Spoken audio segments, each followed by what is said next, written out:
എന്നാൽ കേരളത്തിൽ BJP account തുറക്കുമെന്ന exit പോളുകളെ തള്ളി UDFും LDFും. BJPക്ക് കേരളത്തിൽ ഒരു സീറ്റ് പോലും ലഭിക്കില്ലെന്നാണ് ഇരു മുന്നണികളുടെയും വാദം. തൃശൂരിൽ മികച്ച വിജയം നേടുമെന്ന ആത്മവിശ്വാസത്തിലാണ് കെ മുരളീധരൻ. CPIM നേതൃത്വം ഇപ്പോഴേ പ്രതിരോധ ആയുധവും സജ്ജമാക്കിയിട്ടുണ്ട്. തൃശൂരടക്കമുള്ള ഇടങ്ങളിൽ ഏതെങ്കിലും തരത്തിൽ അട്ടിമറി സംഭവിച്ചാൽ അതിനുള്ള ഉത്തരവാദിയെയും ലക്ഷ്യം വെച്ചുള്ള പ്രതികരണമാണ് CPIM ഇപ്പോഴേ നടത്തുന്നത്. കേരള സർക്കാരിനെതിരെയുള്ള വികാരം അത് NDAക്ക് അനുകൂലമാകുമെന്നാണ് എക്സിറ്റ് പോൾ ഫലങ്ങൾ പ്രവചിക്കുന്നത്. വി മുരളീധരനും പ്രതികരിച്ചു. കോഴിമുട്ടയുടെ ആകൃതിയിലായിരിക്കും BJPക്ക് കേരളത്തിൽ ഉണ്ടാവും. വട്ടപൂജ്യമായിട്ടാണ് വരിക. അതുകൊണ്ട് ഒരു സംശയം അക്കാര്യത്തിലില്ല. BJP കേരളത്തിൽ അക്കൗണ്ട് തുറക്കുന്ന പ്രശ്നമില്ല. എക്സിറ്റ് പോൾ പൂർണ്ണമായും വിശ്വസിക്കാൻ പറ്റുന്നതല്ല. 2014 2019 തെരഞ്ഞെടുപ്പിൽ BJPക്ക് അനുകൂലമായൊരു വികാരം ഉണ്ടായിരുന്നു. പ്രത്യേകിച്ച് മോഡിക്ക് അനുകൂലമായിട്ടുള്ളൊരു തരംഗം ഉണ്ടായിരുന്നു. ആ തരംഗം ഈ തെരഞ്ഞെടുപ്പിലില്ല. ഇല്ലെന്ന് മാത്രമല്ല, തണുത്ത പ്രതികരണമായിരുന്നു പല സ്ഥലത്തും ഉണ്ടായിരുന്നത്. കേരളമാണെങ്കിലും ഇന്ത്യ ആണെങ്കിലും ഈ മാധ്യമങ്ങൾ നടത്തിയിട്ടുള്ള എക്സിറ്റ് പോളുകളുടെ വിശ്വാസ്യത, ആ വിശ്വാസ്യത ചോദ്യം ചെയ്യേണ്ട ആവശ്യമില്ലല്ലോ. ആ ചോദ്യം ചെയ്യുന്നതിന്റെ അർത്ഥം മാധ്യമങ്ങളുടെ നിഷ്പക്ഷത ചോദ്യം ചെയ്യലാണ്.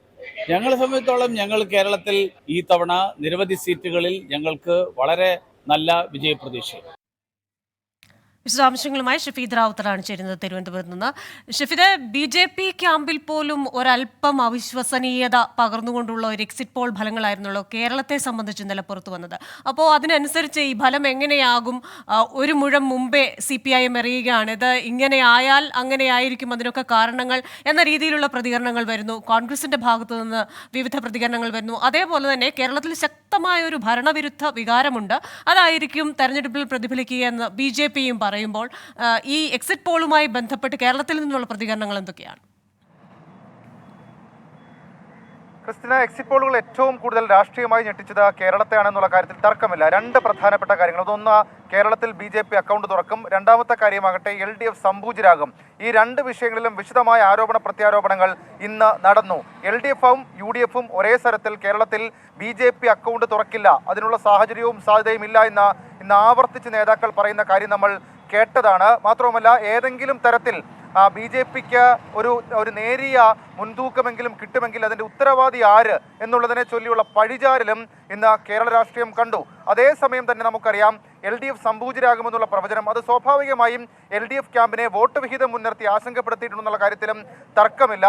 UDFിൻ്റെ കാര്യമാകട്ടെ, UDFിനെ കുറിച്ചിട്ട് വന്നിരുന്ന ഈ പോൾ എന്ന് പറയുന്നത് UDF ഒരു മേൽക്കൈ നേടുമെങ്കിലും ഏതെങ്കിലും തരത്തിൽ 2019 പോലെ ഒരു ക്ലീൻ സ്വീപ്പ് കേരളത്തിൽ ഉണ്ടാക്കിയില്ല. പക്ഷേ മെജോറിറ്റി UDF ആയിരിക്കും എന്നുള്ളതായിരുന്നു പ്രവചനം. എന്നാൽ അതായിരിക്കില്ല. എക്സിറ്റ് പോളുകളെ UDF പൂർണ്ണമായും തള്ളുകയും കേരളത്തിൽ 2020 UDF നേടും എന്ന നേതാക്കളുടെ പ്രതികരണം, രമേശ് ചെന്നിത്തല ഉൾപ്പെടെയുള്ള നേതാക്കളുടെ പ്രതികരണം നമ്മൾ കണ്ടു.